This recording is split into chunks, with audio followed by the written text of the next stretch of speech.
রমজান মাস জুড়ে সুবর্ণভূমির আয়োজনে থাকছে নারীরা কিভাবে হোমমেড ইফতার দিয়ে নিজেদেরকে স্বাবলম্বী করে গড়ে তুলছে। সেই খোঁজে আজ আমরা যশোর শহরের বারান্দিপাড়া এলাকায় টুবিস কিচেনের কর্ণধর জেসমিন আফরোজের বাসায়। আমরা দেখে নেব তার কি কি আয়োজন থাকছে আজকে আমাদের সাথে।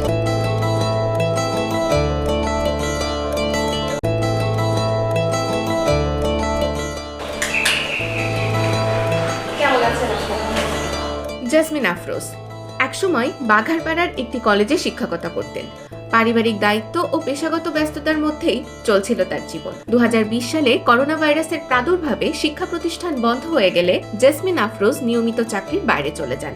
দীর্ঘ সময় কর্মহীন থাকায় তৈরি হয় অনিশ্চয়তা। তবে এই সংকটই একসময় তার জীবনে নতুন সম্ভাবনার দুয়ার খুলে দেয়। করোনাকালে ঘরে অবস্থানকালে পরিবারের জন্য রান্না করতে গিয়ে জেসমিন আফরোজ লক্ষ্য করেন শহরে স্বাস্থ্যসম্মত ও ঘরোয়া খাবারের চাহিদা থাকলেও তা সহজে পাওয়া যায় না। এই অভিজ্ঞতা থেকেই তিনি নিজস্ব উদ্যোগে কিছু করার সিদ্ধান্ত নেন এবং 2022 সালের অক্টোবর মাসে তিনি শুরু করেন নিজস্ব হোমমেড ফুড ব্যবসা। সামাজিক যোগাযোগ মাধ্যম ফেসবুকে টুবিস কিচেন সার্চ করলেই পাওয়া যায় তার ফেসবুক পেজ। ছোট পরিসরে সীমিত পুঁজি নিয়ে নিজের রান্নাঘর থেকেই যাত্রা শুরু হয় তার এই উদ্যোক্তা জীবনের। আপু, আপনি আসলে এই যে হোমমেড কিচেনের যে আইডিয়াটা, এটা কিভাবে পেলেন? যখন কোভিড-20 যখন আপনার হলো শুরু হয়, তখন আমার দেখা যায় যে ওই সময় কলেজ অফ হয়ে যায়, কলেজটা বন্ধ হয়ে যায়। তো কলেজ বন্ধ হয়ে গেলে স্বাভাবিক বাসায় বসে থাকা হয়। তো বাঘারপাড়াতেই আমি ছিলাম, কিন্তু আমার মেয়ে যশোরে স্কুলে চান্স পাওয়াতে আমি তখন যশোরে শিফট হই 2022 সালে। এবং 22 সালের অক্টোবর মাসে, মানে 22 সালে শিফট হই, কিন্তু ওই যে আমার যখন স্টুডেন্ট লাইফ, তখন থেকে আমার একটা উদ্যোক্তা হওয়ার নেশা কাজ করতো। তো যখন আমি এখানে শিফট হই, তখন মানে জয়েন্ট ফ্যামিলি থেকে এসে এখানে যখন একা থাকা শুরু করি, তখন আমার ভেতরে খুব একাকিত্বতা অনুভব করতে থাকি আমি। তখন আমি চিন্তা করি যে না, এইভাবে থাকলে আমি পারবো না, আবার চাকরিও করতে পারছি না। তো তখন মনে হয় যে ঘরে বসেই কিছু করি। তখন আমার সাথে পরিচয় হয় যশোরের সর্ববৃহৎ ফুড গ্রুপ ফুডিস ক্লাব, ওখানকার অ্যাডমিন ইঞ্জিনিয়ার শিহাবুদ্দিনের সাথে।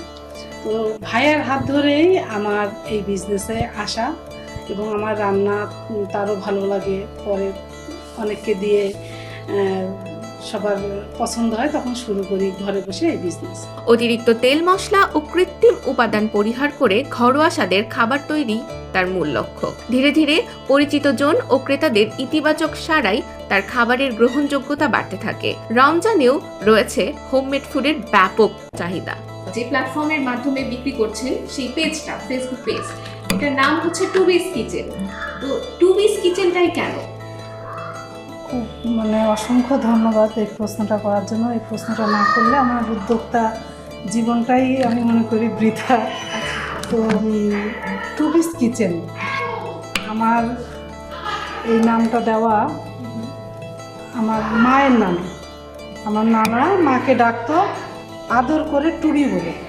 তো মার এই নামটা প্রায় বিলুপ্ত, নানা মারা গেছে, মার নামটা ধরে তো আর কেউ ডাকে না। তখন আমার মনে হলো যে আমি যেহেতু একটা কিচেন ওপেন করব, কী নাম দিব? সবাই বেশিরভাগ ক্ষেত্রে দেখা যায় আমাদের উদ্যোক্তারা ছেলে মেয়ের নামেই দেয়, হ্যাঁ, এরকম, বা নিজের নামে। তো আমার মনে হলো যে আমার মার এই নামটা তো অনেকটা হারিয়ে যেতে বসেছে, তো আমার কিচেনটা আমার মার নামে দিই। কারণ আমার মা খুব ভালো রান্না করে, এবং আমার এই রান্নার যে হাতটা, এটা আমি মনে করি যে আমার মার থেকেই পেয়েছে, হ্যাঁ। তো যে কারণে আমার কিচেনের নাম টুবিস কিচেন। জেসমিন আফরোজের এই পথ চলা একজন নারীর দৃঢ়তা ও আত্মবিশ্বাসের উদাহরণ। নিয়মিত চাকরিতে যোগ না দেওয়ার হতাশা তাকে থামিয়ে দিতে পারেনি, বরং নতুনভাবে ভাবতে শিখিয়েছে। তার এই উদ্যোগ এখন অনেক নারীর জন্য অনুপ্রেরণার উৎস হয়ে উঠেছে, বিশেষ করে যারা ঘরে বসে স্বাবলম্বী হওয়ার স্বপ্ন দেখেন। বছরের অন্যান্য সময়তেও হোমমেড কিচেনের যে চাহিদা, সেটা দিন দিন বেড়েই চলেছে।